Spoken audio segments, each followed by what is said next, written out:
युवकांनी अंमली पदार्थ व रॅगिंगपासून दूर राहावे, न्यायाधीश अमोलकुमार देशपांडे यांचे प्रतिपादन।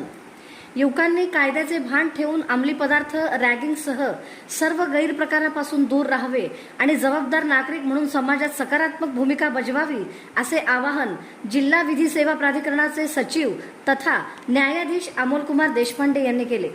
गांधीनाथा रंगजी होमिओपॅथिक मेडिकल कॉलेज येथे जिल्हा विधी सेवा प्राधिकरणातर्फे पॉक्सो कायदा, अंमली पदार्थ प्रतिबंध आणि रॅगिंग विरोधी कायदे याबाबत विधी जनजागृती कार्यक्रम झाला।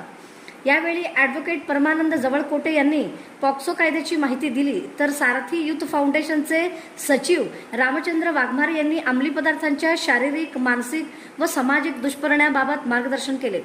रॅगिंग ही केवळ शिस्तभंगाची बाब नसून त्याचे गंभीर कायदेशीर परिणाम होऊ शकतात, असा इशारा न्यायाधीश देशपांडे यांनी दिला। विद्यार्थ्यांनी परस्परांचा सन्मान राखून कायद्याचे पालन करावे, असेही त्यांनी सांगितले। कार्यक्रमास बार असोसिएशनचे अध्यक्ष ॲडव्होकेट संतोष पाटील, प्रतिष्ठानचे अध्यक्ष संजय गांधी, प्राचार्य डॉक्टर श्रीधर पाटील यांच्यासह प्राध्यापक, कर्मचारी व विद्यार्थ्यांची उपस्थिती होती। कार्यक्रमाच्या यशस्वी आयोजनासाठी जिल्हा विधी सेवा प्राधिकरण, महाविद्यालय आणि विधी स्वयंसेवकांनी परिश्रम घेतले। याची पार्श्वभूमी अशी आहे की फक्त महाराष्ट्र आणि तामिळनाडू या दोन राज्यांमध्ये हा कायदा तेव्हापासून आहे आणि अजूनही बाकीच्या राज्यांमध्ये नव्हता।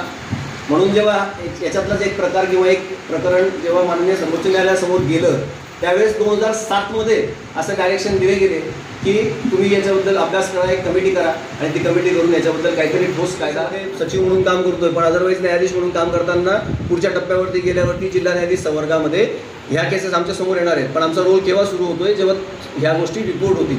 पोलिसांचा पण रोल केव्हा सुरू होईल, जेव्हा या गोष्टी त्यांना समजतील। म्हणून हे आवश्यक आहे, हे समजून घेणं गरजेचं होतं, म्हणून तुमच्यापर्यंत हा विषय आणला।